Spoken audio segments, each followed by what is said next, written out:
I am the Tofu Golem. Please enjoy the video.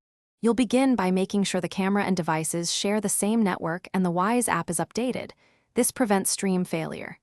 Next, choose your path: Chromecast built-in TV or an HDMI adapter from your phone. Once done, power the TV, plug in the adapter if using HDMI, and open the Wyze app. Tap into the camera's live view so you have the stream ready. Doing this first reduces troubleshooting later and speeds the cast or HDMI mirroring process. Now perform the actual connection. If you have Chromecast, tap the cast icon in the Wyze live view and select your TV. The phone sends the camera's live stream over the LAN.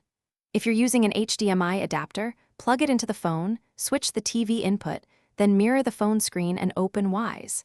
Make sure resolution and volume are right. Lower quality will reduce lag.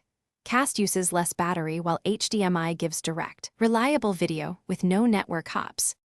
Finish by confirming the feed is stable and framed how you want it.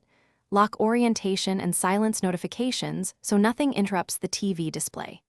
If you see lag or drops, reduce Wyze stream quality and ensure heavy devices aren't saturating the Wi-Fi.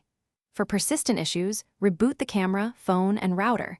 Make sure all devices are on the same 4 GHz network. If casting still fails, enable RTSP in camera settings or use the HD. Thanks for watching.